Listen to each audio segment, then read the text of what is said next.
नमस्कार, जय हिंद साथियों। मैं अभिषेक मिश्रा आज आप सभी लोगों का हमारे दृढ़ संकल्प पर बहुत बहुत स्वागत करता हूं। आज मैं आप सभी लोगों के लिए क्लास 7 की एनसीईआरटी हिस्ट्री का चैप्टर नंबर 8 लेकर के आया हूं। इससे पहले हम चैप्टर 1, 2, 3, 4, 5, 6, 7 को डिस्कस कर चुके हैं। अगर आपने अभी तक इन सभी चैप्टर्स के वीडियोस को नहीं देखा है तो चैनल पर जाकर के देख सकते हैं। सभी चैप्टर के वीडियो आपको हमारे चैनल पर मिल जाएंगे। इन सभी वीडियोस को आप लोग प्ले लिस्ट में जाकर के देख सकते हैं। प्ले लिस्ट की लिंक मैंने डिस्क्रिप्शन बॉक्स में दे दी है। याद रखना कि इससे पहले भी हम एनसीईआरटी को पढ़ा चुके हैं, तो इनके पुराने वीडियोस भी हमारे चैनल पर अवेलेबल है और नए वीडियो जो आ रहे हैं ये एनसीईआरटी के स्पेशल कोर्स के हैं। एनसीईआरटी का स्पेशल कोर्स हम आपके लिए कुछ समय पहले लेकर के आए थे और इस कोर्स का मैंने टारगेट रखा था कि 2 महीने में हम कंप्लीट कराएंगे और हम लगभग चल भी दिए थे और काफी तेजी से मैंने शुरुआत भी की थी, लेकिन कुछ प्रॉब्लम्स आ गई थी, इनकी वजह से मुझे रोकना पड़ा था और लगभग 4 से 5 दिन रुका रहा था और इससे पहले भी वीडियो थोड़ा सा धीमे आ रहे थे। इस वजह से इसे धीमे करना पड़ा था और अब फाइनली मैंने इसे फिर से फास्ट वे में स्टार्ट किया है। आज आपको 3 चैप्टर देखने को मिलेंगे क्लास 7 की एनसीईआरटी हिस्ट्री के चैप्टर 8, 9 और 10। तो आज हम आप सभी लोगों के लिए इस वीडियो में लेकर के आए हैं क्लास 7 की एनसीईआरटी हिस्ट्री का चैप्टर नंबर 8। आज के इस चैप्टर का नाम है ईश्वर से अनुराग। खास तौर पर अगर आप देखेंगे तो इस चैप्टर में आपको जो मध्यकालीन भारत में धर्म से रिलेटेड परिवर्तन आए थे या फिर आप कह सकते हैं जो भी धार्मिक आंदोलन हुए थे या फिर धर्म से रिलेटेड जो भी जानकारियां हमको मध्यकालीन भारत में मिलती हैं वो सारी आपको इस चैप्टर में देखने को मिलेंगी। और खास तौर से जो क्लास 7 की एनसीईआरटी हिस्ट्री है इसमें आपको मध्यकालीन भारत का ही इतिहास देखने को मिलता है। आज के इस चैप्टर को हम आपको समझाएंगे कम, बल्कि एक्सप्लेन करने में हम आपसे प्रश्न पूछ पूछ करके एक्सप्लेन करेंगे। आज के चैप्टर काफी इंटरेस्टिंग होने वाला है, तो बने रहिएगा हमारे साथ में लास्ट तक। इस वीडियो को एंड तक देखना और याद रखना कि इस एनसीईआरटी के स्पेशल कोर्स के कंप्लीट होने के बाद में हम पूरे 100 लोग चुनेंगे जिनको हम इन सभी जो चैप्टर्स हैं इन सभी के नोट्स फ्री में प्रोवाइड कराएंगे और उन सभी 100 लोगों के नाम हम हमारे चैनल पर दिखाएंगे कि हमने इन लोगों को फ्री में नोट्स दिए हैं और इसके बाद में आपको पूरी जानकारियां भी दी जाएंगी। तो अच्छे अच्छे कमेंट्स पर डे करते रहना और आज के इस चैप्टर में हम आपसे जितने भी प्रश्न पूछते हैं, जो भी बातें करते हैं, सभी के आंसर कमेंट बॉक्स में अवश्य बताना। तो चलिए शुरू करते हैं। सबसे पहला टॉपिक हमको मिलता है परमेश्वर का विचार। अब देखिएगा यहां पर सबसे पहले पॉइंट बताया कि जब लोग नगरों के विकास और व्यापार तथा साम्राज्य के माध्यम से एक साथ आए तो नए नए विचार विकसित हुए। अब इसी चीज को आप लोग अपने इस समय वर्तमान स्थिति में दोहरा कर देखिएगा। आमतौर पर क्या होता है, जो गांव की महिलाएं होती हैं या गांव के लोग होते हैं वो अपने सीमित क्षेत्र में रहते हैं। कहां पर सीमित क्षेत्र में रहते हैं, उनकी जानकारियां जो होती हैं सीमित रहती हैं। अब जब वही व्यक्ति निकल करके शहर में जाते हैं, फिर किसी ऐसे स्थान पर जाते हैं जहां पर जानकारियों का भंडार होता है और उस जगह पर जाकर के रहते हैं, उस समाज को समझने का प्रयास करते हैं, तो उनकी सोच भी विकसित होती है और नए नए विचार भी आते हैं। इसी प्रकार से यहां पर भी ऐसा ही हुआ था। जब लोग उस समय नगरों के माध्यम से विकास हुआ था, उसके माध्यम से और व्यापार के माध्यम से, साम्राज्य के माध्यम से एक स्थान से दूसरे स्थान पर गए थे, तब लोगों के अंदर नए नए विचार विकसित हुए थे और यह बात स्वीकार की जाने लगी थी कि सभी जीवनधारी अपने अच्छे तथा बुरे कर्मों के अनुसार जीवन मरण और पुनर्जीवन के अनंत चक्रों से गुजरता है। अब जब लोगों का दिमाग विकसित होने लगा था और लोगों के अंदर अच्छी अच्छी जानकारियां पैदा होने लगी थी, हर क्षेत्र में जाकर के उन लोगों ने जब जाना पहचाना देखा, तब लोग ये स्वीकार करने लगे थे कि जो जैसा करेगा वो वैसा भरेगा। अर्थात जो अच्छे काम करेगा उसका जीवन अच्छा व्यतीत होगा और आगे चल करके जब वो मर जाएगा तो आगे चल करके जो उसका पुनर्जीवन होगा वो भी अच्छा होगा जाकर के, या फिर इस जीवन और मरण के मतलब चक्रण से मुक्ति भी मिल सकती है। और जब उन लोगों ने ये देखा कि जो लोग बुरे कर्म करते हैं उनकी बुरी दशा होती है, तो उन लोगों ने कहा कि जो जैसा करेगा वो वैसा भरेगा, जो अच्छे कर्म करेगा उसका अच्छा होगा, जो बुरे कर्म करेगा उसका बुरा होगा। और ये सत्यता आज भी फॉलो होती है। ठीक है, अगला पॉइंट मिलता है कि इसी प्रकार यह विचार भी गहरे बैठ गया कि सभी व्यक्ति जन्म के समय भी एक बराबर नहीं होते। उस समय क्या था, जातिवाद की धारणा बहुत ही तेजी से थी कि हम ऊंचे कुल के हैं और तुम नीची जाति के हो, हम ब्राह्मण हैं तुम वैश्य हो, हम क्षत्रिय हैं तुम ब्राह्मण हो। इस प्रकार की कुछ कुछ अवधारणाएं थी जो कि उस समय काफी समाज में बैठी हुई थी और इसी विचार को लेकर के यहाँ पर जन्म से संबंधित बातें भी की जाती थी। उस समय पर यह विचार मतलब काफी स्तर पर गहरे बैठ गया था कि सभी व्यक्ति जन्म के समय बराबर नहीं होते। ओके। और यह मान्यता कि सामाजिक विशेषाधिकार किसी विशेष उच्च परिवार अथवा ऊंची जाति में पैदा होने के कारण मिलते हैं। इसको भी समझिएगा, क्या यहाँ पर बताया जा रहा है कि इसको समझिएगा, तो सबसे पहले यहाँ पर बताया जा रहा है कि किसी भी विशेष प्रकार का जो सामाजिक विशेषाधिकार होता है वो उच्च परिवार अथवा ऊंची जाति में पैदा होने के कारण मिलता है। जैसे कि अगर ब्राह्मण की बात की जाए तो ब्राह्मण कैसे था, ब्राह्मण का कार्य था, ब्राह्मण समाज में सर्वश्रेष्ठ माने गए थे और ब्राह्मण किसी भी क्षेत्र में जा सकते थे। जी हाँ, और वो उनका मुख्य कार्य हुआ करता था पूजा पाठ करना, पढ़ाई लिखाई करना, पढ़ाना और लिखाना। और खास तौर पर जो ब्राह्मण व्यवस्था बनाई गई थी, इसमें जब ब्राह्मणों का चुनाव किया गया था कि आप ब्राह्मण हैं या नहीं है, वो इसी स्तर पर किया गया था। जो लोग पूजा पाठ करते थे, जो लोग पढ़ाते लिखाते थे, पुरोहितगिरी करते थे, उनको ब्राह्मण माना गया था। जन्म के आधार पर ही सारा निर्णय लिया गया था और इसी प्रकार से धीरे धीरे फिर आगे चलता चला गया। जो वैश्य होते थे उसमें उसका पुत्र वैश्य ही बनता था। जो पहले कुम्हार होता था उसका पुत्र या फिर पुत्री भी कुम्हारी बनती थी। जो पहले नर्तकी हुआ करती थी उसकी पुत्री भी नर्तकी हुआ करती थी। मतलब अगर कोई दाई है तो उसकी बेटी भी दाई ही होगी।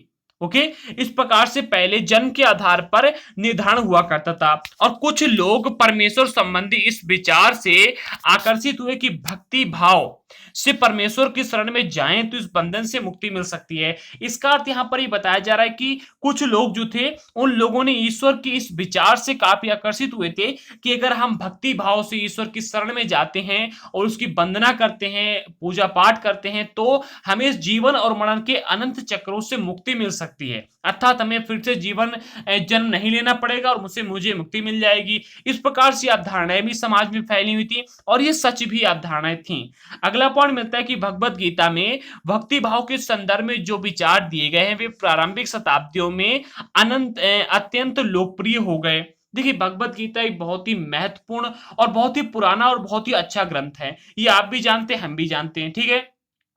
अब जो भगवत गीता थी इसमें भक्ति भाव के संदर्भ में कुछ विचार दिए गए थे और वे विचार पारंपरिक शताब्दियों के अत्यंत लोकप्रिय हुए थे। मतलब उस समय जो थे, जो विचार भगवत गीता में दिए गए थे उस समय काफी लोकप्रिय हुए थे और धार्मिक अनुष्ठानों के माध्यम से शिव, विष्णु और दुर्गा को परम देवी देवता के रूप में पूजा जाने लगा था। मतलब क्या हुआ था, जिस प्रकार से लोगों के मन में यह धारणा जागी कि अगर हम भक्ति भाव से परमेश्वर की शरण में जाएं तो हमें मुक्ति मिल सकती है। इसी माध्यम से क्या हुआ था, फिर भगवत गीता में जो भी वाक्य दिए गए थे, जो भी उसमें शब्द दिए गए थे, जो भी विचार दिए गए थे, वो भी काफी लोकप्रिय हो गए थे। और उसी समय धार्मिक अनुष्ठानों के माध्यम से जो भगवान शिव हैं, विष्णु हैं, दुर्गा हैं, इन तीन देवी देवताओं की पूजा बहुत ही मतलब तेजी से होने लगी थी और परमेश्वर का जो विचार था, मतलब परम देवी देवताओं के रूप में पूजे जाने लगे थे और परमेश्वर का विचार भी लोगों के मन में घर कर गया था। ठीक है, अगर आपसे ये पूछा है कि सबसे पहले मतलब उस समय कौन कौन से देवी देवता प्रमुख थे, तो आप कह सकते हैं कि शिव, विष्णु और दुर्गा। ठीक है, अगला पॉइंट मिलते हैं कि इसी प्रक्रिया में स्थानीय मिथक तथा किस्से कहानियां पौराणिक कथाओं के अंग बन गए। साथ ही भिन्न भिन्न क्षेत्र में पूजे जाने वाले देवी देवताओं को भी विष्णु, शिव एवं दुर्गा का रूप माने जाने लगा। मतलब इस प्रकार की अवधारणाएं समाज में फैल गई कि जो विभिन्न प्रकार के देवी देवता हैं ये सभी भगवान विष्णु या फिर शिव या फिर दुर्गा के अवतार हैं, ऐसा माने जाने लगा था। और इसी प्रकार से कई सारी कहानियां भी थी जिनको मतलब पौराणिक कथाओं के अंग बन गई। आज भी कई सारी कहानियां जब हमारे घरों में आप लोग देखते हैं, जब करवा चौथ आती है तब एक कहानी सुनाई जाती है। जब हमारे यहाँ पर अभी कुछ समय पहले रक्षाबंधन निकल गया है, भाई दूज पर कहानियां सुनाई जाती हैं। इस प्रकार की कुछ कहानियां होती हैं। ठीक है, और अभी आप लोगों ने देखा होगा कि बहुला चौथ आती है, उस समय कथा होती है। तो कई प्रकार की कथाएं हुआ करती थी और ये लगभग सभी कथाएं हिंदुओं में ज्यादा प्रचलित हुई थी। और उस समय की अगर बात की तो हिंदू धर्म ही था, ना ही मुस्लिम धर्म था भारत में, ना ही बौद्ध था, ना ही जैन था, ना ही जैन था, ना ही ईसाई था, ना ही सिख था, कोई धर्म नहीं थे। आज पूरे विश्व में कई सारे धर्म पाए जाते हैं। आप लोग बताइएगा कमेंट बॉक्स में कि आज संपूर्ण विश्व में कितने धर्म पाए जाते हैं। इसका आंसर हमको कमेंट बॉक्स में दीजिएगा कि आज संपूर्ण विश्व में इस समय कितने धर्म पाए जाते हैं। ठीक है, आगे बढ़ते हैं। अगला पॉइंट मिलता है दक्षिण भारत में भक्ति का एक नया प्रकार, नैनार और अलवार। कौन? नैनार और अलवार। ठीक है, अब इनके विषय में भी समझिएगा। जो दक्षिण भारत में भक्ति का एक नया प्रकार आया था, ये दो प्रकार थे। ठीक है, एक नैनारों का था, एक अलवारों का था। अब इनके विषय में भी समझिएगा। तो 7वीं से लेकर के 9वीं शताब्दी के बीच में कुछ नए धार्मिक आंदोलन का प्रभुत्व हुआ था। नए नए धार्मिक आंदोलन अपने मतलब आने लगे थे, क्योंकि जिस प्रकार समाज में असमानता फैली हुई थी, असमानता को देखते हुए नए नए धार्मिक आंदोलन आने लगे थे। अब ये जो धार्मिक आंदोलन आए थे, ये 7वीं से लेकर के 9वीं शताब्दी के बीच में आए थे, और इन आंदोलनों का नेतृत्व नैनार और अलवारों ने किया था। जो नैनार थे ये शैव संत थे, अर्थात शिव के संत थे, और जो अलवार थे ये वैष्णव संत थे। ठीक है, अगर आपसे पूछा जाए कि वैष्णव संत कौन थे, तो आप लोग कह सकते हैं अलवार लोग वैष्णव संत थे। अगर आपसे पूछा है कि नैनार कौन थे, तो आप लोग कह सकते हैं कि शैव संत नैनार थे। ठीक है, और जो अलवार और नैनार थे, इन्होंने 7वीं से 9वीं शताब्दी के बीच में जो कुछ नए धार्मिक आंदोलन हुए थे, इनका इन्होंने नेतृत्व किया था। ठीक है, आगे बढ़ते अगला पॉइंट मिलता है कि ये संत सभी जातियों के थे। जो नैनार और अलवार संत थे, देखिए ये कोई एक आध नहीं थे, ये पूरे जो नैनार थे इसमें कई सारे संत हुआ करते थे, और जो अलवार थे इसमें भी कई सारे संत हुआ करते थे, और जो नैनार अलवार संत थे इसमें सभी जातियों के संत थे, जिनमें पुलैया और पनार, पुलैया पनार स्पष्ट से समझी जाने वाली जातियां हैं, और इन जातियों के लोग भी इन नैनार और अलवार संतों में शामिल थे। ठीक है, अगला पॉइंट मिलता है कि वे बौद्ध और जैन के कटुआलोचक थे, और शिव तथा विष्णु के प्रति सच्चे प्रेम को मुक्ति का मार्ग बताते थे। इनका कहना था कि शिव और विष्णु ऐसे देवी देवता हैं जिनके प्रति अगर आप सच्चा प्रेम दिखाएंगे तो आपकी मुक्ति मिल जाएगी, आपको मुक्ति मिल जाएगी, और आपको भगवान शिव और भगवान विष्णु की पूजा करनी चाहिए। और इन्होंने बौद्ध धर्म और जैन धर्म दोनों धर्मों की बहुत ही आलोचना की थी, कटु आलोचक थे। अगला पॉइंट मिलता है कि इन संतों ने संगम साहित्य में समाहित प्यार और सूरवीरता के आदर्शों को अपनाकर भक्ति के मूल्यों में उनका समावेश किया था। देखिए जो नैनार और अलवार संत थे, इन लोगों ने क्या किया था, साहित्य में समाहित जो प्यार और सूरवीरता के आदर्श थे इनको अपना लिया था, और भक्ति के मूल्यों में उनका समावेश कर दिया था। अब इस बात को मांगे समझेंगे। अगला पॉइंट मिलता है कि नैनार और अलवार ये घुमक्कड़ साधु संत थे। एक तौर से आप कह सकते हैं कि एक स्थान पर अधिक समय तक नहीं टिकते थे, ये घूमते रहते थे। ठीक है, अर्थात नैनार और अलवार ये घुमक्कड़ साधु संत थे। वे जिस किसी भी स्थान पर जाते थे, या चाहे नैनार हो और चाहे अलवार हो, ये जिस किसी भी स्थान पर जाया करते थे, वहां की जो देवी देवता होते थे, स्थानीय देवता जिनकी वहां पर मान्यता काफी प्रसिद्ध हुआ करती थी, उनकी प्रशंसा में कई सारी कविताएं लिखते थे, सुंदर सुंदर और मतलब सुंदर सुंदर कविताएं रच करके उन्हें वहां पर संगीतबद्ध कर दिया करते थे, अर्थात उनके विषय में कविताएं लिख करके अच्छे सुनाते थे।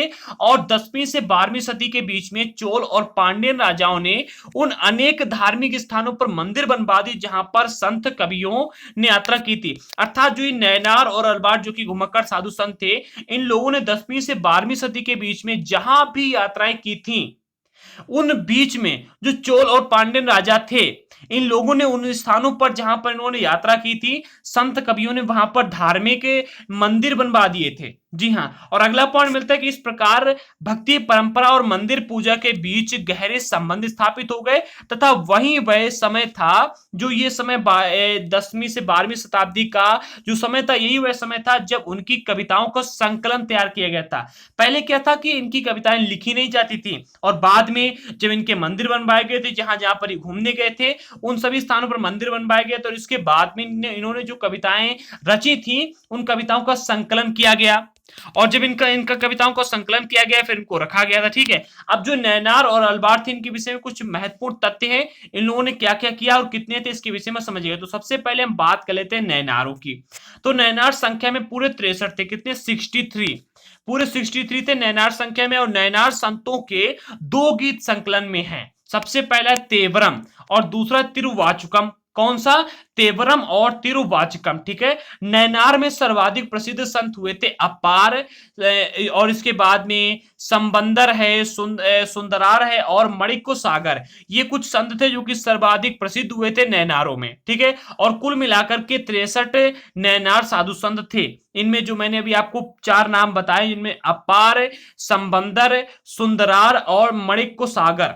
ठीक है, ये कुछ ऐसे साधु संत 4 थे जो कि सबसे अधिक प्रसिद्ध हुए थे। अब हम बात कर लेते हैं अलवारों की, तो अलवार संख्या में पूरे 12 थे, अर्थात जो अलवार संत थे इनकी पूरी 12 संख्या थी, ये पूरे 12 अलवार संत थे और वे विभिन्न प्रकार के पृष्ठभूमि से आए थे, अर्थात उनका कोई भी ये नहीं था कि आप किस जाति से हो, किस धर्म से हो, वे हर एक जाति धर्म से आए थे और हर एक श्रेणी से आए थे, अमीर गरीब उसमें कोई भी निर्धारण नहीं किया गया था।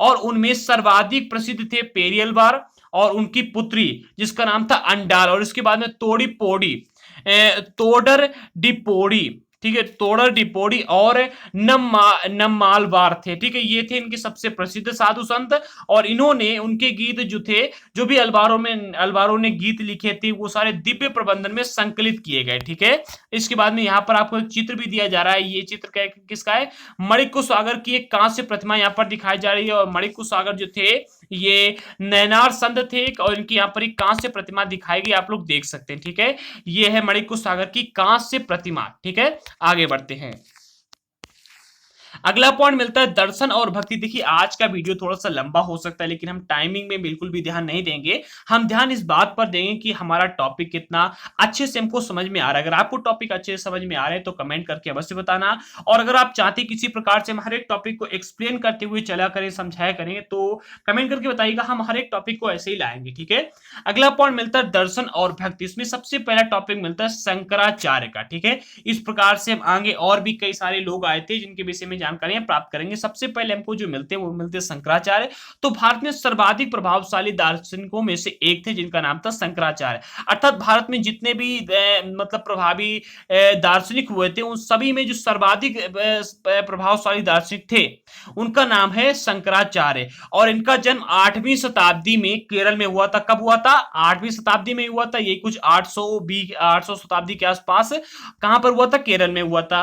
और ये जो शंकराचार्य थे ये अद्वैतवाद के समर्थक थे और इनके अनुसार जीवात्मा और परमात्मा दोनों एक ही हैं, अर्थात इनका कहना था कि जो हम हैं, हमारे अंदर जो वास करती आत्मा, हमारे अंदर जो वास आत्मा करती है, ये परमात्मा का ही एक रूप है, अर्थात हर व्यक्ति में ईश्वर है, आत्मा और परमात्मा दोनों एक ही, इनका ये कहना था और ये अद्वैतवाद के समर्थक थे।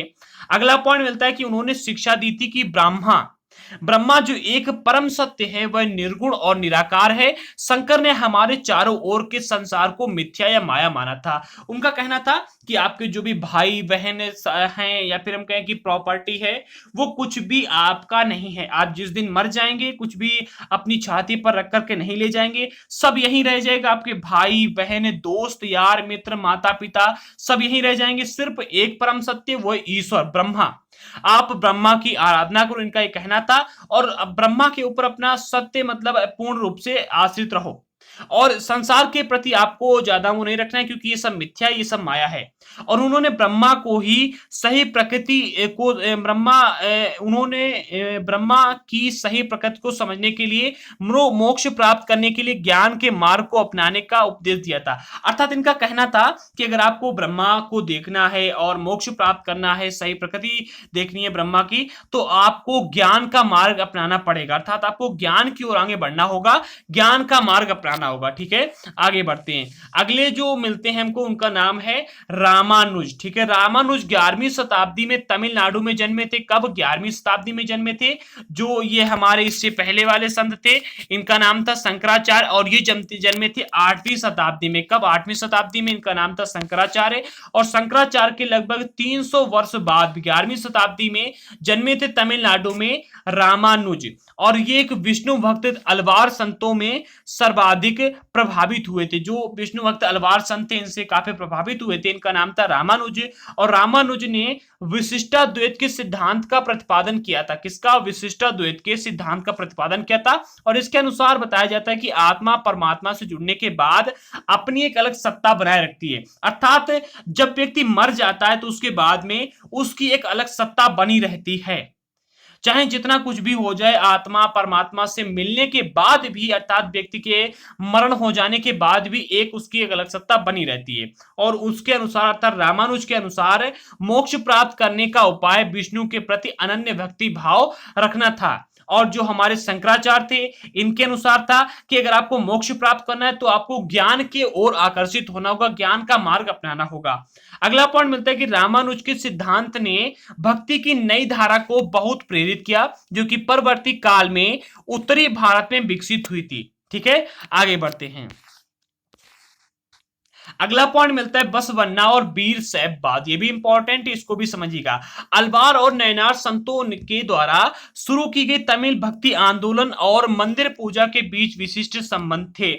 जो नैनार और अलबार थे, इन संतों ने शुरू किया था इन संतों के द्वारा शुरू किए गए तमिल भक्ति आंदोलन और मूर्ति पूजा के बीच विशिष्ट संबंध थे। देखिए, जो अलवार और नैनार संत थे, इन्होंने भक्ति आंदोलन और मूर्ति पूजा इनके बीच में काफी विशिष्ट संबंध स्थापित किए थे, और इसके परिणाम स्वरूप जो प्रतिक्रिया हुई थी वह बसवन्ना और अल्लमा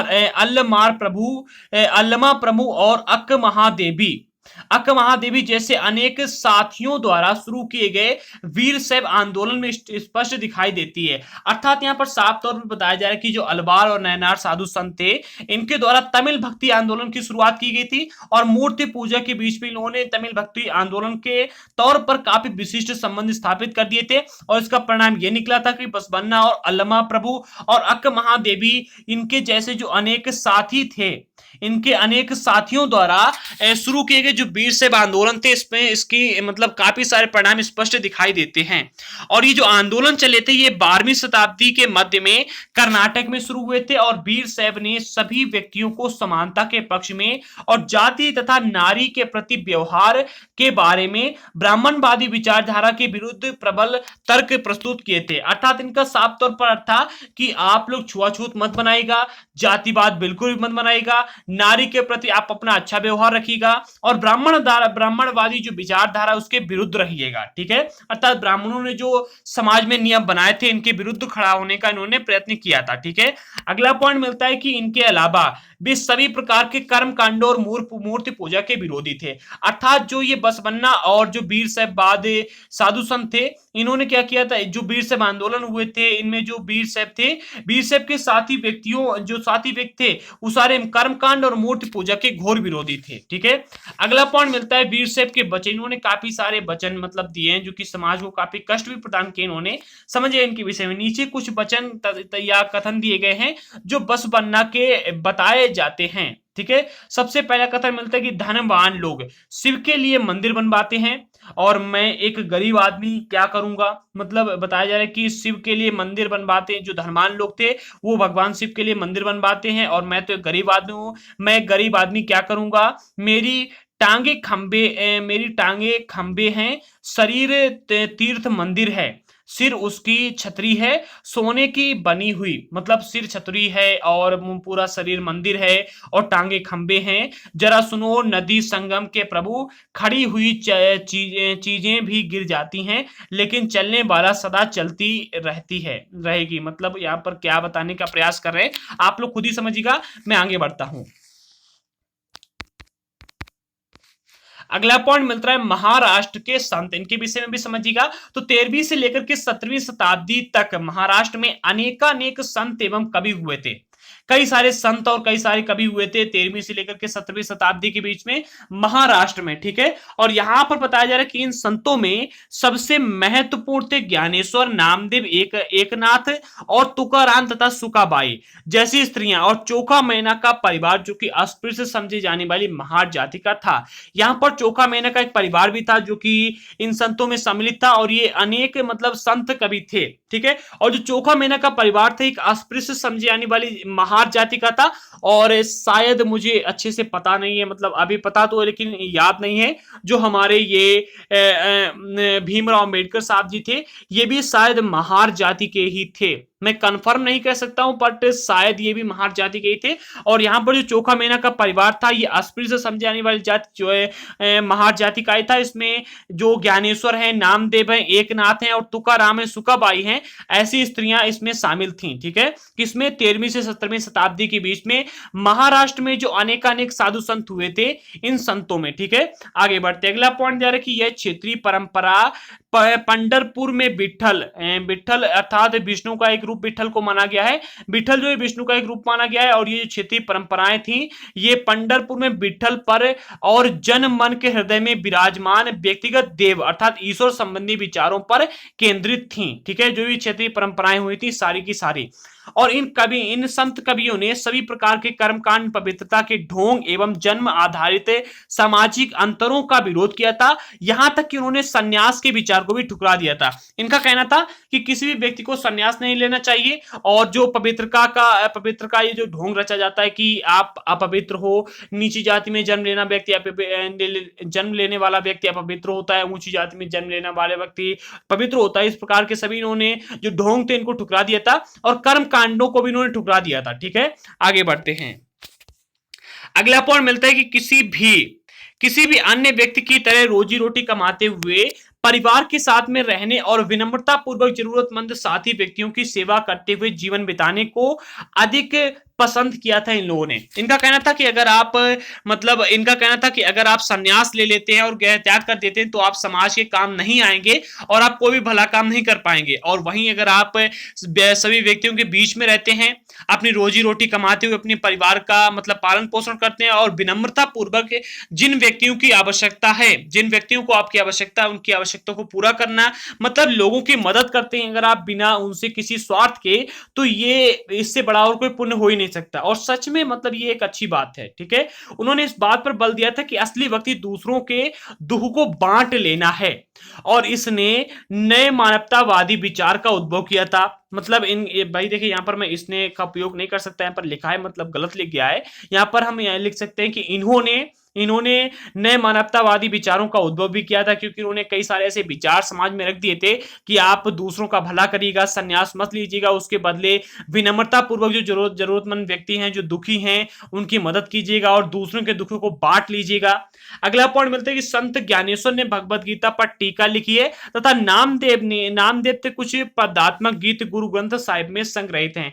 जो गुरु ग्रंथ साहिब है इसके विषय में भी हम आपको आगे डिस्कस करके बताएंगे। इसके बाद में नरसिंह मेहता प्रसिद्ध गुजराती संत थे जिन्होंने राधा कृष्ण की भक्ति की और उनके प्रेम का चित्रण गुजरात के गीतों में किया था, गुजरात में गीतों की रचना द्वारा किया था। और उन्होंने एक प्रसिद्ध गीत भी लिखा था जिसका नाम था वैष्णव जन तो तेने कहिए पीर पराए जाने रे। और ये जो वैष्णव जन तो तेरे कहिए पीर पराए जाने रे गीत है, ये हमारे के जो महात्मा गांधी जी या फिर आप कह सकते हैं राष्ट्रपिता, इनको अत्यंत प्रिय था। जी हाँ, एक इंपॉर्टेंट टॉपिक है, याद कर लीजिएगा, प्लस पॉइंट है। जो ये नरसिंह मेहता द्वारा लिखा गया गीत था जो कि राधा कृष्ण की भक्ति और उनके प्रेम का चित्रण करता है, जिसका नाम है वैष्णव जंतु तेने कहिए पीर पराए जाने रे। ये गीत महात्मा गांधी को अत्यंत प्रिय था। जी हाँ, और एक बात याद रखना कि जो हम लोग यूपीएससी एग्जाम का जब पेपर देने जाते हैं तो वहां पर कई सारे ऐसे आपको टॉपिक मिल जाते हैं, कई सारे ऐसे शब्द मिल जाते हैं जिनका उत्तर दे पाना काफी मुश्किल होता है, कठिन शब्द मिलते हैं। तो बीच बीच में जो भी आपको कठिन शब्द यहाँ पर चैप्टर में देखने को मिलते हैं उनको कमेंट बॉक्स में बताया करिएगा, जिससे कि हम आगे अगला चैप्टर जब लेकर के आए तो उनको वहां पर उन शब्दों को एक्सप्लेन करके आपको समझाते चले। जो भी ऐसा आपको शब्द लगता है जो कि आपको समझ में नहीं आ रहा है, जो भी कठिन है, उसको कमेंट बॉक्स में अवश्य बताया करें। ठीक है, आगे बढ़ते हैं। अगला पॉइंट मिलता है नाथपंथी सिद्ध और योगी। इनके विषय में भी समझिएगा, ये भी उस समय काफी प्रमुख थे जब आपके धार्मिक आंदोलन चल रहे थे, जब धर्म के लेकर के परिवर्तन आए थे। ये जो पूरा चैप्टर है ना, पूरा का पूरा धर्म के आधार पर है। दो धार्मिक आंदोलन चले थे जो कि धार्मिक काल था, उसके विषय में है। ठीक है, इसमें हमको सबसे पहला पॉइंट मिलता है कि इन्होंने संसार का परित्याग करने का समर्थन किया था। कि इन्होंने नाथपंथी सिद्ध और योगी जनों ने इनके विचार से निराकार परम सत्य का चिंतन मनन और उनके साथ एक हो जाने की अनुभूति ही मोक्ष का मार्ग है। अर्थात इनका कहना था कि ईश्वर के साथ में हो जाएगा, ईश्वर को अपना लीजिएगा और जैसा ईश्वर कहते हैं वैसा ही करिएगा, और ईश्वर के साथ में स्वयं को समाहित कर लीजिएगा ईश्वर में। ठीक है, और अगला पॉइंट मिलता है कि उन्होंने योगासन, प्राणायाम और चिंतन मनन जैसी क्रियाओं के माध्यम से मन एवं शरीर को कठोर शिक्षण देने की आवश्यकता पर बल दिया था। अर्थात इनका कहना था कि जो भी व्यक्ति अपने आप को प्रशिक्षित करना चाहता है, अपने आप को एक अच्छा व्यक्ति बनाना चाहता है, वो योगासन पर डे करे, प्राणायाम करे, चिंतन मनन करे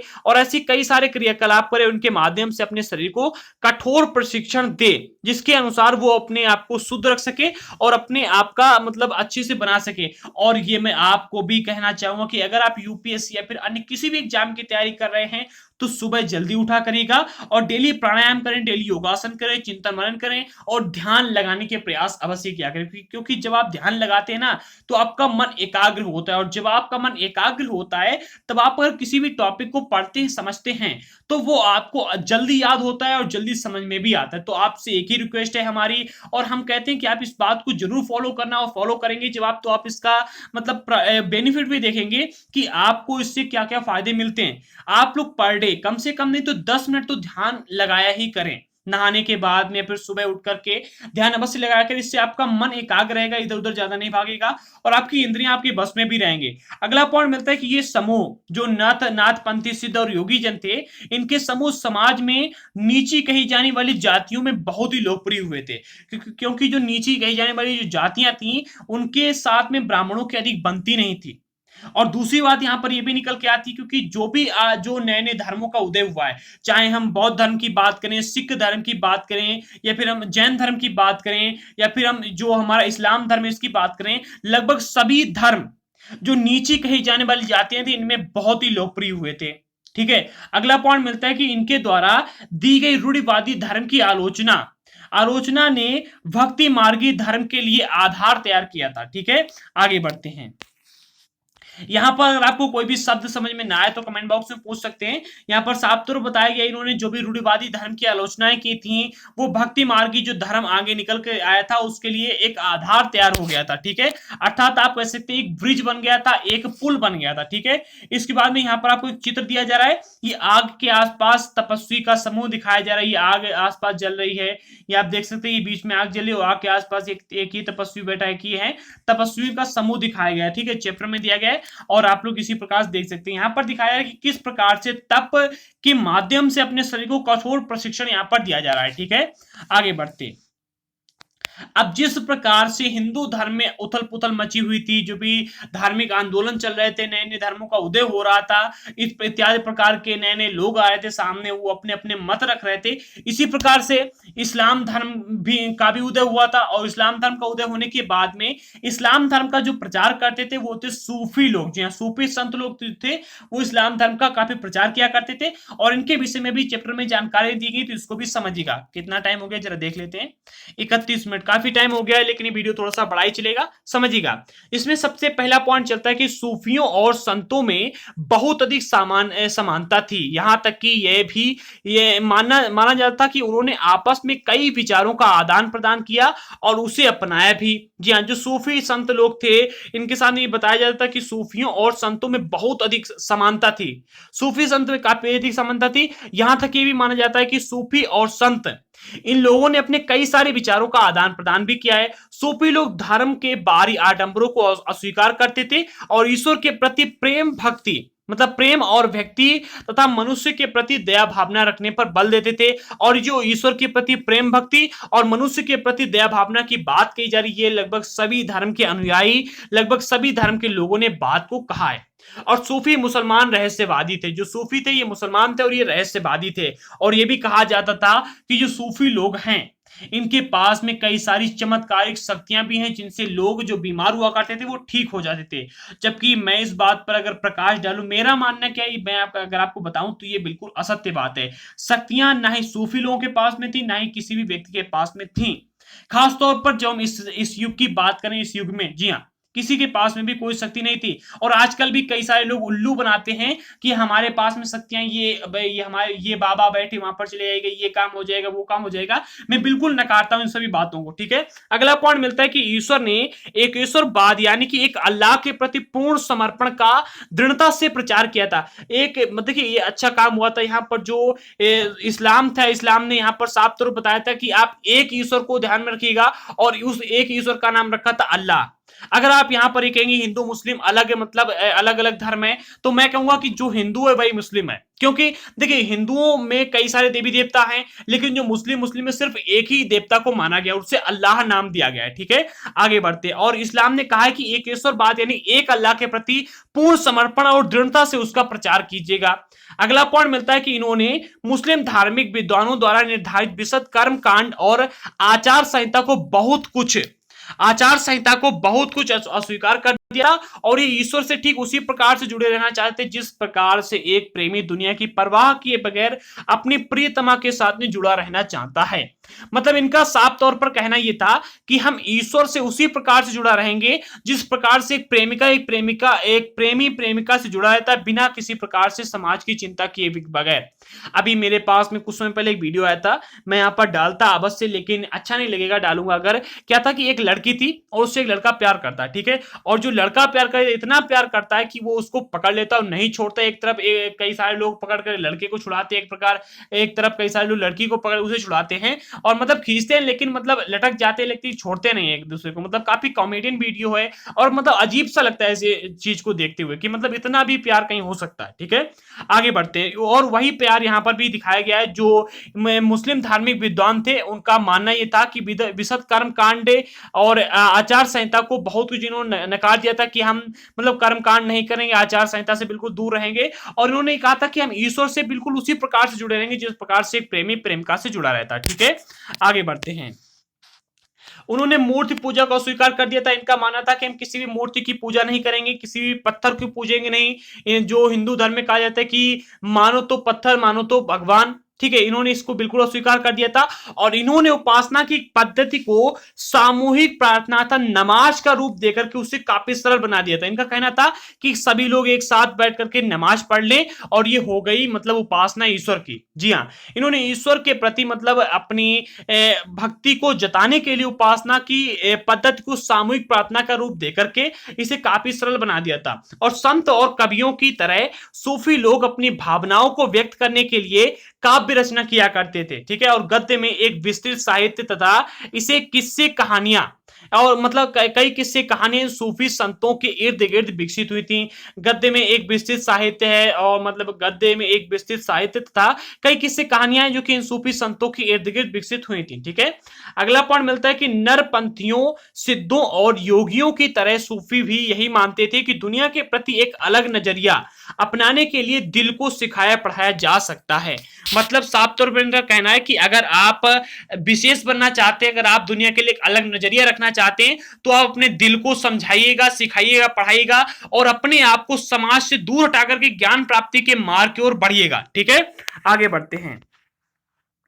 अगला पॉइंट मिलता है कि उन्होंने किसी औलिया या पीर की देखरेख में जिक्र अर्थात नाम का जाप, यहां पर जो पीर शब्द का उपयोग किया गया ये आपको अगले चैप्टर में अर्थात चैप्टर नंबर 9 में देखने को मिलेगा। इंपॉर्टेंट अच्छे से समझाऊंगा। ठीक है, तो आगे भी देखिएगा, इसको समझिएगा। उन्होंने किसी भी औलिया या पीर की देखरेख में जिक्र अर्थात नाम का जाप, चिंतन और समा अर्थात गाना, रक्स अर्थात नृत्य, नीति चर्चा, सांस पर नियंत्रण आदि के जरिए प्रशिक्षण की विस्तृत रीतियों का विकास किया। अर्थात जो ये औलिया लोग थे, ठीक है, औलिया या पीर की देख रेख में जो ये औलिया और पीर थे, इनकी देख रेख में जो ये क्या कहें, ये जो मुस्लिम लोग थे, इन लोगों ने क्या किया था, मतलब अपने प्रशिक्षण की विस्तृत रीतियों का विकास किया था। ये जो प्रशिक्षण की विस्तृत रीतियां थी, इनमें जिक्र अर्थात नाम का बार बार जाप करना, ये चिंतन करना, समा करना, समा का अर्थ होता है गाना गाना, और रक्स करना, रक्स का अर्थ होता है नृत्य अर्थात नाचना, नीति पर चर्चा करना, सांस पर नियंत्रण साधना आदि के जरिए प्रशिक्षण की विस्तृत रीतियों विकास इन्होंने किया था। और इसके बाद में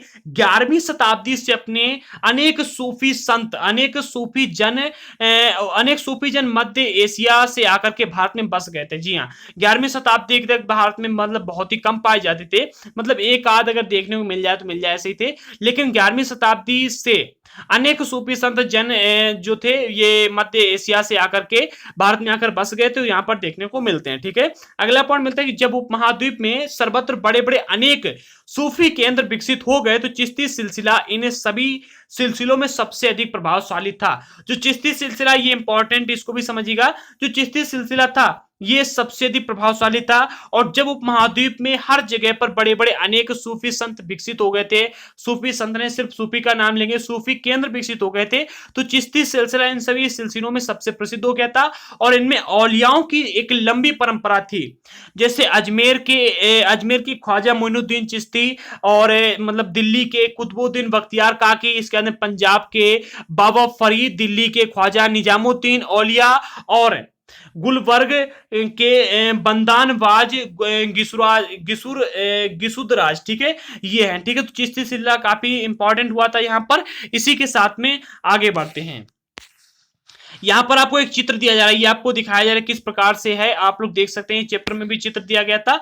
इसके बाद में अगला पॉइंट मिलता है खानकाह का, ये भी इंपॉर्टेंट है। खानकाह सूफी संतों का निवास स्थान था। क्या था? सूफी संतों का निवास स्थान था, जिसको हम लोग खानकाह कहते हैं। और सूफी संत अपने घरानों में विशेष बैठकों का आयोजन किया करते थे, जहां पर सभी प्रकार के भक्तगण, जिनमें शाही घरानों के लोग, अभिजात और आम लोग भी शामिल होते थे, ठीक है। जो खानकाह थे, यहाँ पर सूफी संतों का निवास स्थान कहा जाता। और सूफी संत जो खानकाह, जो सूफी संत लोग थे, ये खानकाह में विशेष प्रकार की बैठकों का आयोजन किया करते थे। और जो बैठकें हुआ करती थी, यहाँ पर सभी प्रकार के भक्तगण, जिनमें शाही घराने के लोग, जो कि राजा महाराजा हुआ करते थे, ये भी, और अभिजात और आम लोग, सभी प्रकार के लोग शामिल हुआ करते थे। अब सूफी लोगों के साथ में आध्यात्मिक विषयों पर चर्चा करते थे, ठीक है। यहाँ पर मैं आपको एक टॉपिक पर थोड़ा सा प्रकाश डालना चाहूंगा। इसी प्रकार का अभी जब लॉकडाउन चल रहा था, आप लोगों ने देखा कि जो हमारे यहाँ के दिल्ली में जो मैटर हुआ था,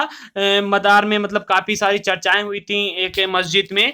किसने की थी, आप लोग बताइए कमेंट बॉक्स में। वैसे मैं आपको बता दूं तो शायद निजामुद्दीन में ये सारी बैठकें हुई थी, और वहां पर ही चर्चाएं हुई थी। इसी प्रकार से वो खानकाह में हुई थी, और इसी प्रकार से होती है, ठीक है। आगे बढ़ते हैं। तो सूफी लोग एक साथ आध्यात्मिक विषयों पर चर्चा करते हैं इस क्षेत्रों में। लेकिन अगर आजकल की बात की तो कई सारे ऐसे क्षेत्र हैं, जैसे कि हम बात करें अलकायदा की, ठीक है, तो वहां पर क्या होता है, जो मुस्लिम बच्चे होते हैं वहां पर पहुंच जाते हैं, उनको ब्रेन वॉश किया जाता है। अनेक प्रकार की बातें बताई जाती है कि अगर आप ऐसा करोगे तो खुदा आपके साथ ऐसा करेगा, और आप अच्छा काम कर रहे हो, ये कर रहे हो, वो कर रहे हो, आतंकवादी बनाया जाता है। तो वो बातें अलग की हैं। लेकिन जो मस्जिद में अच्छी अच्छी बातें की जाती हैं, और आर्थिक, मतलब अत्यधिक विषयों पर, जो आध्यात्मिक विषय, उस पर चर्चा की जाती है, ठीक है। सूफी लोग करते हैं कहां पर? खानकाह में। किनके साथ में? जो आम लोग होते हैं, जो नमाज पढ़ने आते हैं, उनके साथ में, जो शाही घराने के लोग होते हैं उनके साथ में, और जो भक्तगण होते हैं, उन सभी को एक साथ में बैठा करके चर्चाएं की जाती हैं, ठीक है। अगला पॉइंट मिलता है, अक्सर लोग ये समझते हैं कि सूफी औलियाओं के पास में चमत्कारिक शक्तियां होती हैं। मतलब अक्सर लोग ये समझते थे, पहले समझते थे, आज नहीं, ठीक है, क्योंकि आज लोगों के सामने सच्चाइयां आ चुकी हैं। पहले लोग समझते थे सूफी लोगों के पास में चमत्कारिक शक्तियां हैं, और इससे ये सूफी लोग लोगों के इलाज भी कर सकते हैं। अगला पॉइंट मिलता है मालिक प्रभु की खोज, ठीक है, मालिक अर्थात प्रभु की खोज, ठीक है। ये इसके विषय में समझिएगा। जलालुद्दीन रूमी 13वीं सदी का महान सूफी शासक था, और वह ईरान का रहने वाला था। कौन? जलालुद्दीन रूमी ईरान का रहने वाला था, और ये महान सूफी शायर था, ठीक है, शायर था, शासक नहीं था, शायर था। और उसने फारसी में काव्य रचना की थी। उसकी कृति का एक उदाहरण प्रस्तुत है, यहाँ पर बताया जा रहा है। ये वह ईसाइयों की सूली पर नहीं था। मैं हिंदू मंदिरों में गया, वहां भी उसका कोई नामो निशान नहीं था। ना तो वह ऊंचाइयों में मिला, ना ही खाइयों में मिला। मैं मक्का के काबा भी गया, वहां भी नहीं। मैं उसके बारे में दार्शनिक एबी सेना से पूछा, वह एबी सेना की पहुंच से परे था। मैंने अपने दिल में झांका, यही उसकी जगह थी, वहीं मैंने उसे पाया, और वहीं कहीं नहीं। मतलब यहाँ पर साफ तौर पर बताया जा रहा है कि ईश्वर है, जो अल्लाह है, ये आप कहीं भी जाइएगा, किसी मंदिर में जाइएगा, मस्जिद में जाइएगा, किसी भी गुरुद्वारे में जाइएगा, कहीं भी जाइएगा, आपको कहीं भी नहीं मिलेगा। वो आपके हृदय में अंदर है, मतलब आपकी आत्मा में वास करता है, दिल के अंदर, उसको अंदर ही झांकेगा, ठीक है। अगला पॉइंट मिलता है, उत्तर भारत में धार्मिक बदलाव किस प्रकार से आए थे, इसको भी समझिएगा, ठीक है। जब वहां पर सारे काम चल रहे थे, जैसा कि मैंने अभी आपको पीछे डिस्कस किया, इसी प्रकार से उत्तर भारत में भी कई सारे धार्मिक बदलाव आए थे। यहां पर सबसे पहला टॉपिक मिलता है तुलसीदास का। तुलसीदास के विषय में कौन नहीं जानता, बताइएगा। सभी लगभग जानते होंगे तुलसीदास के विषय में, लेकिन फिर भी यहाँ पर हमें थोड़ा सा प्रकाश डालना ही पड़ेगा। 13वीं सदी के बाद में उत्तरी भारत में भक्ति आंदोलन की एक नई लहर आई थी। किसकी? भक्ति आंदोलन की एक नई लहर आई थी और तुलसीदास ने ईश्वर को राम के रूप में धारण किया था। अर्थात इनका मानना था ईश्वर राम के रूप में है और राम के रूप में इन्होंने ईश्वर को धारण भी किया था। अर्थात इनकी जो प्रमुख श्रद्धा थी वो प्रभु श्री राम के प्रति थी। ठीक है, और 13वीं सदी में उत्तर भारत में काफी सारे भक्ति आंदोलनों की एक नई लहर आई थी और तुलसीदास ने ही रामचरितमानस की रचना पूर्वी उत्तर प्रदेश में बोली जाने वाली भाषा अवधी में की, जो उस समय की प्राय मतलब जनमानस की भाषा थी, अवधी उस समय की थी। और यह उनकी भक्ति भाव की अभिव्यक्ति और साहित्यिक कृति दोनों ही दृष्टियों में महत्वपूर्ण है। आज भी कई सारे लोग रामायण को पढ़ते हैं, रामचरितमानस को पढ़ते हैं, जिसको तुलसीदास द्वारा रचित किया गया है और ये उत्तर प्रदेश में बोली जाने वाली भाषा अवधी में लिखी गई थी। ठीक है, और जो पूरी रामायण है ये तुलसीदास जी के भक्ति भाव की अभिव्यक्ति और साहित्यिक कृति दोनों ही दृष्टियों से काफी महत्वपूर्ण है। ठीक है, अगला पॉइंट मिलता है कि इनके अलावा उन्होंने विनय पत्रिका, गीतावली, कवितावली, वरवय रामायण आदि की रचना की है। ठीक है, आगे बढ़ते हैं। अगला पॉइंट मिलता है सूरदास का। जी, सूरदास श्री कृष्ण के अनन्य भक्त थे और उनकी रचना सूरसागर, सूरसारावली एवं साहित्य लहरी में संग्रहित है। अगर आपसे पूछा है सूरदास के विषय में तो आप लोग कह सकते हैं कि श्री कृष्ण के अनन्य भक्त थे और इन्होंने कई सारी रचनाएं की थी। जो इन्होंने रचनाएं की थी वो सूरसागर, सूरसारावली एवं साहित्य लहरी में संग्रहित है। अकबर तथा जहांगीर इनके समकालीन थे और इन्होंने अपने ग्रंथों की रचना ब्रज भाषा में की थी। किस भाषा में? ब्रज भाषा में की थी। ठीक है, और अगले मिलते हैं हमको शंकर देव। ठीक है, इनके विषय में समझिएगा तो असम के शंकर देव थे। शंकर देव जो थे ये असम के थे और असम के शंकर देव 15वीं शताब्दी में थे और जो कि मूर्ति पूजा एवं कर्मकांड के विरोधी थे। इनका मानना था कि आप मूर्ति को पूजिएगा, कर्मकांड कीजिएगा, ये बिल्कुल गलत काम है, ये बिल्कुल भी नहीं करनी चाहिए। और इन्होंने विष्णु के प्रति भक्ति पर बल दिया था किंतु मूर्ति पूजा का विरोध किया था। इनका कहना था कि विष्णु के प्रति आप अपनी अनन्य भक्ति रखिएगा, उनके प्रति प्रेम व्यवहार कीजिएगा, उनसे प्रेम कीजिएगा, लेकिन उनकी मूर्ति की पूजा मत कीजिएगा। और साथ ही साथ असमिया भाषा में नाटक एवं कविताएं भी लिखी हैं कि उन्होंने शंकर देव ने। ठीक है, और उन्होंने ही नामघर अर्थात कविता पाठ का प्रार्थना गृह, ठीक है, कविता पाठ का प्रार्थना गृह जिसको नामघर कहा गया है, स्थापित करने की पद्धति चलाई थी जो कि आज तक चलती आ रही है। जी हाँ, कविता पाठ करने के लिए एक प्रार्थना गृह बनाया था इन्होंने, जहां पर प्रार्थना की जाती है ईश्वर के प्रति, इन्होंने बनाया था और ये आज भी चलती आ रही है। ठीक है, आगे बढ़ते हैं। अगला पॉइंट मिलता है मानचित्र का। प्रमुख भक्ति संत था उनसे जुड़े क्षेत्र यहां पर दिखाए गए, आप लोग देख सकते हैं। वैसे यहां पर थोड़ा सा क्लियर नहीं दिया गया है, चैप्टर में भी नहीं दिया गया था, मैंने ऐसे ही रख लिया है, आप लोग देख सकते हैं। बताया कि 15वीं से 16वीं शताब्दी के बीच में बाबा गुरु नानक देव का यहाँ पर वर्चस्व था। इसके बाद में 16वीं से 17वीं शताब्दी में मीराबाई का वर्चस्व था यहाँ इस इलाके में, और इसके बाद में काफी सारे दिए जा रहे हैं। इस इलाके में चैतन्य देव का 15वीं से 16वीं शताब्दी में वर्चस्व था जो कि पश्चिमी बंगाल है यहाँ पर। इसके बाद में रामानंद सूरदास 16वीं शताब्दी में यहाँ पर प्रमुख थे। इसके बाद में कबीर जो थे ये 15वीं से 16वीं शताब्दी में यहाँ पर प्रमुख थे। इसके बाद में रविदास जो थे, एक मिनट, रैदास, यहाँ पर रैदास दिया गया, रैदास 15वीं शताब्दी में यहाँ पर प्रमुख थे।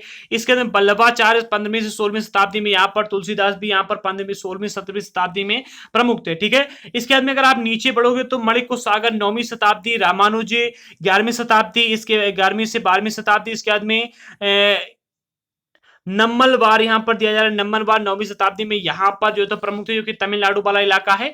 इसके बाद में आंध्र प्रदेश यहाँ पर ये दिया जा रहा है, आंध्र प्रदेश के इलाके में रामदास 17वीं शताब्दी में, और इसके बाद में पुरंदर दास हैं ये 15वीं से 16वीं शताब्दी में यहीं पर प्रमुख थे। ठीक है, इसी प्रकार सारा दिया जा रहा है, आप लोग देख सकते हैं। तुकाराम जो थे ये 16वीं शताब्दी में महाराष्ट्र के इलाके में ज्यादा प्रसिद्ध थे, और एकनाथ भी 16वीं शताब्दी में महाराष्ट्र में काफी प्रसिद्ध हुए थे। इसके अंदर नामदेव 13वीं से 16वीं शताब्दी में गोवा, महाराष्ट्र, कर्नाटक के इलाके में काफी प्रसिद्ध हुए थे, और कर्नाटक में बसवन्ना जो कि 12वीं शताब्दी में थे ये काफी प्रसिद्ध हुए थे। इसी प्रकार से सारे दिए रहे। उसके बाद जो शैव शंकर देव थे, ये शंकर देव 15वीं से 16वीं शताब्दी में यहाँ पर ज्यादा प्रसिद्ध थे, जो कि अरुणाचल प्रदेश, असम और नागालैंड वाला इलाका है, मेघालय वाला इलाका है यहाँ पर। ठीक है, आगे बढ़ते इसी के साथ में अगला पॉइंट मिलता है मीराबाई का। मीराबाई भी एक काफी प्रसिद्ध उस समय की मतलब अच्छी व्यक्ति थी, और मीराबाई एक राजपूत राजकुमारी थी। इनका विवाह 16वीं शताब्दी में मेवाड़ के एक राजसी घराने में हुआ था,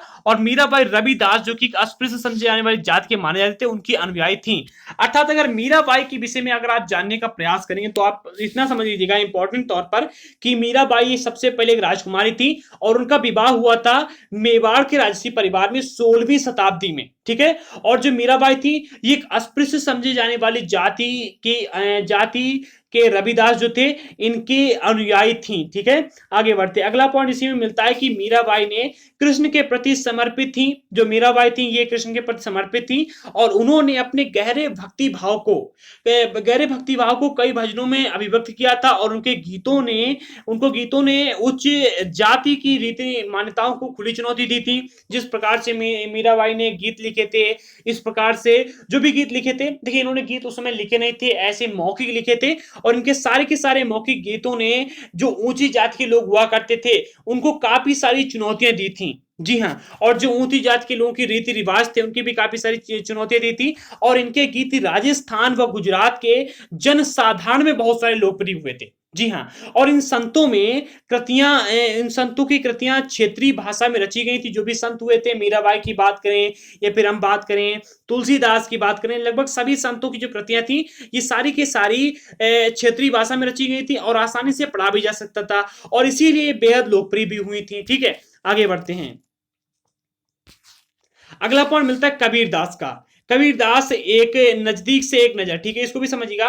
तो कबीर संभवतः 15वीं से 16वीं शताब्दी में हुए थे, और जो कबीर थे इनका लालन पालन जो हुआ था ये बनारस में मुसलमान जुलाहा यानी कि एक बुनकर परिवार में हुआ था। कहां पर? एक बुनकर परिवार में हुआ था, जो कि एक मुसलमान जुलाहा परिवार था, और इनका जन्म हुआ था 15वीं से 16वीं शताब्दी के बीच में।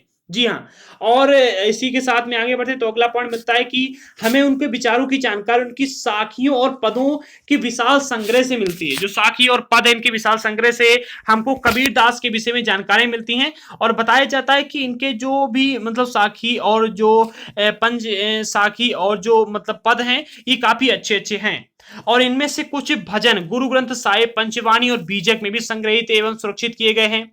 जो भी कबीरदास के वचन थे, जो भी वाक्य थे, इनको गुरु ग्रंथ साहब और पंचवाणी बीजक में भी संग्रहित किया गया था। अगला पॉइंट मिलता है कि इनके उपदेशों में ब्राह्मणवादी हिंदू धर्म और मुस्लिम जो इस्लाम दोनों के बाह्य आडंबर पूजा के सभी प्रारूपों का मजाक उड़ाया गया था। इन्होंने जो भी उपदेश दिए थे, जो भी बातें कही थी, सारी की सारी बातें हिंदू धर्म के और इस्लाम धर्म दोनों के बाह्य आडंबर पूर्ण जो पूजा पाठ होते थे, इन सभी का काफी मजाक उड़ाया था इन लोगों ने, ठीक है। और कबीर के काव्य की भाषा बोलचाल की हिंदी थी, जो कि आम लोगों द्वारा आसानी से समझी जा सकती थी। जी हाँ, अगला पॉइंट मिलता है कि कभी कभी उन्होंने रहस्यमय भाषा का भी प्रयोग किया था, जिसे समझना कठिन हुआ करता था, और आमतौर पर कबीरदास मतलब आम बोलचाल भाषा का उपयोग करते, जो कि आमतौर पर बोली चाली जाती थी। जिस प्रकार से आज हम हिंदी बोल रहे हैं और आप हिंदी समझ रहे, इसी प्रकार से हिंदी भाषा या फिर अन्य किसी जो बोलचाल की भाषा उस समय थी उसका प्रयोग किया था, और कभी कभी ये रहस्यमय भाषा का भी प्रयोग करते थे, जिसे समझना कठिन हुआ करता था। अगला पॉइंट मिलता है कबीर निराकार परमेश्वर में विश्वास रखते थे। किसमें? निराकार परमेश्वर में विश्वास रखते थे, और उन्होंने ये उपदेश दिया था कि भक्ति के माध्यम से ही मोक्ष प्राप्त हो सकता है, और हिंदू और मुसलमान दोनों लोग इनके अनुयायी थे। अर्थात इन्होंने हिंदू और मुसलमान दोनों धर्मों को अपनाया था, और दोनों ही धर्मों के लोग इनके अनुयायी थे, ठीक है। आगे बढ़ते, अगला पॉइंट मिलता है बाबा गुरु नानक का। बाबा गुरु नानक नजदीक से एक नजर, ठीक है, इनके विषय में भी समझिएगा। तो बाबा गुरु नानक का जन्म 1400 जो बाबा गुरु नानक थे इनका पूरा जो शासनकाल रहा था 1469 से लेकर के 1539 तक रहा था, ठीक है। और इनका जन्म हुआ था तलवंडी में, जो कि पाकिस्तान में ननकाना साहब एक स्थान है वहां पर हुआ था। और बाबा गुरु नानक ने करतारपुर, जो कि रावी नदी के तट पर डेरा बाबा नामक एक स्थान है, वहां पर करतारपुर में एक केंद्र स्थापित करने से पहले कई सारी यात्राएं की थी, और उनके अनुयायियों के लिए करतारपुर में एक नियमित उपासना पद्धति अपनाई गई थी। एक बार इसको डिटेल में समझिएगा, एक सिंपल भाषा में। जो गुरु नानक देव थे, बाबा गुरु नानक थे, इनका जन्म हुआ था 1469 में, ठीक है, अर्थात 1469 में, और इनकी मृत्यु हुई थी 1539 में, ठीक है। और इनका जन्म कहां हुआ? तलमंडी में हुआ था, जो कि पाकिस्तान में ननकाना साहब नाम का एक स्थान है, ठीक है। अब जो बाबा गुरु नानक थे, ये करतारपुर में इन्होंने अपना एक नियमित उपासना पद्धति की स्थापना की थी, जहां पर इनके जो अनुयायी थे वो आकर के नियमित उपासना करते थे। और इन्होंने करतारपुर में अपना एक केंद्र स्थापित करने से पहले कई सारे धार्मिक स्थलों की यात्राएं भी की थी। ठीक है, अगला पॉइंट मिलता है कि गुरु नानक के अनुयायी अपने अपने अपने धर्म या जाति अथवा लिंग भेद को नजरअंदाज करके सभी एक साथ एक सांझी रसोई में बैठ करके इकट्ठे खाते पीते, और जिस रसोई में बैठ करके इकट्ठे खाते पीते उसे लंगर कहा जाता है। आजकल हम लोग इसे भंडारा कहते हैं, क्या भंडारा कहते हैं। ठीक है, और अगला पॉइंट मिलता है कि गुरु नानक ने उपासना एवं धार्मिक कार्यों के लिए जो जगह निर्धारित की थी उसे धर्मशाला कहा जाता था, और आज इसे गुरुद्वारा कहते हैं। गुरुद्वारा को हर एक व्यक्ति का जानते हैं। दो पॉइंट इंपॉर्टेंट है, गुरु नानक के जो अनुयायी थे, ये सभी अनुयायी अपने धर्म और जाति लिंग भेद को नजरअंदाज करते हुए, अर्थात सभी जाति के और सभी धर्म के, ठीक है, और सभी लिंग के, अर्थात स्त्री पुरुष सभी, और जो मतलब तीसरी कैटेगरी के आते हैं, सभी लोग एक साथ एक रसोई में बैठ करके खाना पीना खाते पीते थे, और जो जिस रसोई में बैठकर खाना पीना खाते थे उसे लंगर कहा जाता था। ठीक है, और अगला पॉइंट है कि जिस स्थान पर जिस स्थान को उपासना और धार्मिक कार्यों के लिए निर्धारित किया था बाबा गुरु नानक ने, उसे पहले धर्मशाला कहा गया था, और आज इसे हम लोग गुरुद्वारा के नाम से जानते हैं। ठीक है, अगला पॉइंट मिलता है कि बाबा गुरु नानक ने अपने अनुयायियों के लिए एक नियमित उपासना पद्धति अपनाई थी, जिसके अंतर्गत उन्हीं के शब्दों अर्थात भजनों को गाया जाता, अर्थात जो भजन है, जो शब्द बाबा गुरु नानक ने कहे थे उनको ही गाया जाता। और ये जो उपासना की पद्धति थी, इसको बाबा गुरु नानक ने ही अपने अनुयायियों को नियमित उपासना पद्धति के तौर पर उन्हीं को मतलब बताया था। ठीक है, अगला पॉइंट मिलता है कि 1539 में अपनी मृत्यु से पूर्व बाबा गुरु नानक ने एक अनुयायी को अपना उत्तराधिकारी चुना था। उनका एक अनुयायी था जिसको उन्होंने अपना उत्तराधिकारी चुना था, और इसका नाम था लहणा, अर्थात जो बाबा गुरु नानक के बाद में उनका उत्तराधिकारी बना था उसका नाम था लहणा। लेकिन बाबा जो लहणा था इसको गुरु अंगद के नाम से जाना गया था। अब गुरु अंगद के नाम से इसलिए से जाना गया था क्योंकि गुरु अंगद नाम का महत्व था। गुरु अंगद बाबा गुरु नानक का ही एक अंग, अर्थात बाबा गुरु नानक के एक अंग माने गए थे इनको, इसीलिए इनको गुरु अंगद के नाम से जाना गया था। ठीक है, आगे बढ़ते हैं। अगला पॉइंट मिलता है कि गुरु अंगद ने गुरु नानक की रचना का संग्रह किया था। गुरु नानक ने जो भी रचनाएं की थी उनका संग्रह किया था, और उस संग्रह में अपनी कृतियों को जोड़ करके उसे एक नई लिपि जिसका नाम रखा था इन्होंने गुरुमुखी में लिखा था। ठीक है, अर्थात जो भी गुरु नानक ने बातें कही थी उनको और कुछ अपनी बातों को संग्रहित करके इन्होंने एक नई लिपि तैयार की थी जिसका नाम इन्होंने रखा था गुरुमुखी। ठीक है, और गुरु अंगद ने तीन उत्तराधिकारियों होगा यहाँ पर। ठीक है, तो तीन अधिकारियों, गुरु अंगद के तीन अधिकारी थे, सॉरी यहाँ पर गुरु अंगद के तीन अधिकारी ही होगा। गुरु अंगद के तीन अधिकारी थे, और इन तीनों अधिकारियों ने रचना नानक नाम की एक लिखी थी, मतलब अपनी रचना नानक नाम से लिखी थी। और मतलब गुरु अंगद के तीन अधिकारी थे, और इन तीनों अधिकारियों ने अपनी अपनी रचनाएं लिखी थी नानक नाम से। ठीक है, और इन सभी का संग्रह गुरु अर्जन ने 1604 में, कब 1604 में इस संग्रह में शेख फरीद संग्रह किया था। कब 1604 में गुरु अर्जन ने किया था, और जो पूरा संग्रह होता है इसमें शेख फरीद, संत कबीर, भक्त नामदेव, गुरु तेज बहादुर, गुरु इसके बाद में सूफियों, संतों और गुरुओं की वाणी को जोड़ा गया था, मतलब सभी को मिलाकर के एक संग्रह बना दिया गया था, और इसको नाम रखा गया था, क्या रखा गया था नाम जानते हो? गुरु ग्रंथ साहिब। जी हाँ, और इस बृहद संग्रह को गुरु तेज बहादुर के पुत्र व उत्तराधिकारी गुरु गोविंद सिंह ने 1706 में प्रमाणित किया, और इस संग्रह को पवित्र गुरु ग्रंथ साहिब नाम से प्रकाशित कर दिया गया था, अर्थात इसको गुरु ग्रंथ साहिब नाम दिया गया था। और जो पूरा गुरु ग्रंथ साहिब था इसमें किन लोगों के विचार थे, इसमें शेख फरीद, संत कबीर, भक्त नामदेव और गुरु तेज बहादुर तथा जो सूफी थे, संत थे और गुरु थे, जितने भी गुरु हुए थे इन सभी की वाणियों को जोड़ा गया था। ठीक है, अगला पॉइंट मिलता है कि 17वीं शताब्दी के प्रारंभ में केंद्रीय गुरुद्वारा हरमंदिर साहब जो कि स्वर्ण मंदिर है, एक स्वर्ण मंदिर के आसपास रामदासपुर शहर जो कि अमृतपुर में है विकसित हुआ था। कहां पर? अमृतपुर में। ठीक, अमृतसर में रामदासपुर एक शहर विकसित हुआ था, और जो शहर विकसित हुआ था इस स्वर्ण मंदिर के आसपास ही विकसित हुआ था। जी हाँ, और कब? 17वीं शताब्दी के प्रारंभ में ही ये विकसित हुआ था। ठीक है, आगे बढ़ते हैं। अगला पॉइंट मिलता है कि मुगल सम्राट जहांगीर इस समुदाय को, किस समुदाय को, जो पूरा मतलब सिख समुदाय था, इस समुदाय को संभावित खतरा मानता था और उसने इस समुदाय को खतरा मानते हुए 1606 में गुरु अर्जन देव को, किसको, गुरु अर्जन देव को मृत्युदंड देने का आदेश दिया था कि इनको मार दिया जाए, क्योंकि जो गुरु अर्जन देव हैं इनसे उनके साम्राज्य को खतरा, उनके समुदाय को खतरा है। जी हाँ। और 17वीं शताब्दी में सिख आंदोलन का राजनीतिकरण शुरू हुआ था और उसकी जिसका दूरगामी परिणाम यह निकला था कि 1699 में गुरु गोविंद सिंह ने खालसा पंथ का निर्माण किया था। जी हाँ। चैप्टर में इतना ही दिया गया है, तो जितना चैप्टर में दिया गया उतना ही पढ़े तो ज्यादा अच्छा रहेगा। हम एक्स्ट्रा कवर नहीं कर रहे हैं अपने पास से फिलहाल। जब हम आगे आपके लिए एक्स्ट्रा मतलब वीडियोस लेकर के आएंगे इस पर आधा स्पेशली इसी पर लाएंगे तो हम आपको इसके विषय में अधिक जानकारी देंगे। अभी यहाँ पर जितना चैप्टर में दिया गया उतना ही कवर करना ज्यादा अच्छा रहेगा। ठीक है।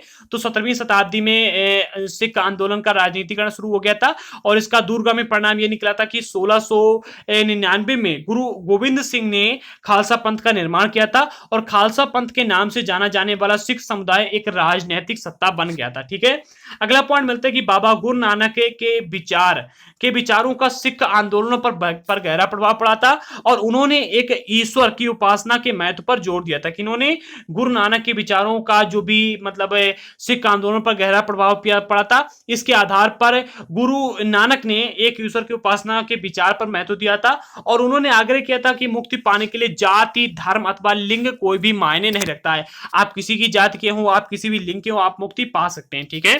अगला पॉइंट मिलता है कि उनके लिए मुक्ति किसी निष्क्रिय आनंद की स्थिति में नहीं थी बल्कि सक्रिय जीवन व्यतीत करने के साथ सामाजिक प्रतिबद्धता की निरंतर कोशिश में ही निहित थी। और गुरु नानक ने अपने उपदेशों का सार व्यक्त करने के लिए 3 शब्दों का प्रयोग किया था जिनमें नाम, दान और स्नान है। अर्थात इन्होंने 3 शब्द अपनाए थे इन्होंने अपने उपदेशों को 3 शब्दों में बता दिया था। सबसे पहला था नाम का तात्पर्य होता है उपासना, अर्थात अपने ईश्वर का नाम जपना। और दूसरा था दान से का तात्पर्य था दूसरों का भला करना।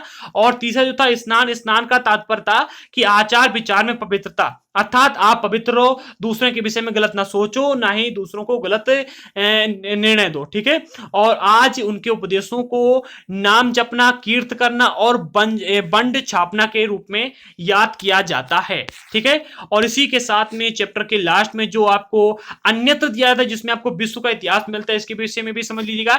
इंपॉर्टेंट नहीं, मोस्ट इंपॉर्टेंट। ठीक है। क्या हुआ था जिस समय ये सारी क्रियाकलाप अपने भारत देश में चल रही थी, जिसके विषय में भी मैंने आपको एक्सप्लेन करके समझाया, उसी समय मार्टिन लूथर धर्मानुसार आंदोलन भी चल रहा था यूरोप में, इसके विषय में भी समझिएगा। तो 16वीं सदी का समय यूरोप में भी एक धार्मिक उथल पुथल का समय था और लूथर ने यह महसूस किया था कि रोमन कैथोलिक चर्च के अनेक आचार व्यवहार बाइबल की शिक्षाओं के विरुद्ध जाते हैं। और बाइबल की शिक्षाओं के विरुद्ध जो आचार व्यवहार जाते हैं, इनका प्रमुख कारण यह था कि लूथर ने लैटिन भाषा की जो ये बाइबल थी, लैटिन भाषा में बाइबल लिखी हुई थी और इसकी वजह से वहां के जो लोग थे इसको समझ नहीं पाते थे। फिर लूथर ने क्या किया, लूथर ने लैटिन भाषा की बजाय आम लोगों की भाषा के प्रयोग को प्रोत्साहन दिया था और बाइबल का जर्मन भाषा में अनुवाद कर दिया था। और लूथर दंड मोचन की प्रथा के घोर विरोधी थे।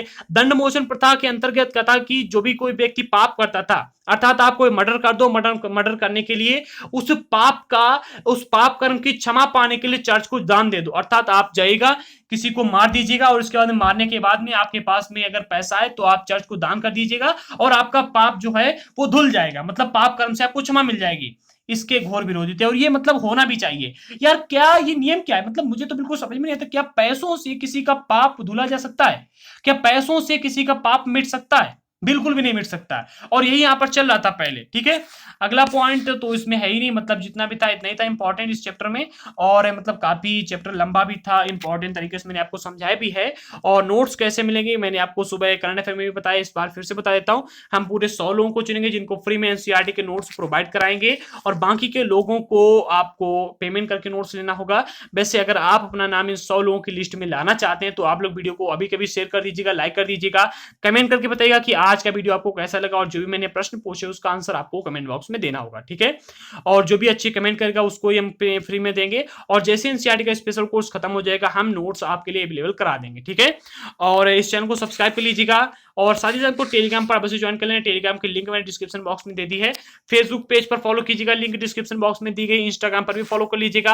अगर आपको प्रिपरेशन से रिलेटेड कोई भी समस्या उत्पन्न हो रही है तो फेसबुक या फिर इंस्टाग्राम पर पेज पर हमको मैसेज करके आप लोग बात कर सकते हैं, कह सकते हैं जो भी आपकी समस्या, मैं आपकी समस्या का समाधान अवश्य करूंगा, ठीक है। तो मिलते हैं अगले वीडियो के साथ में, तब तक के लिए जय हिंद दोस्तों।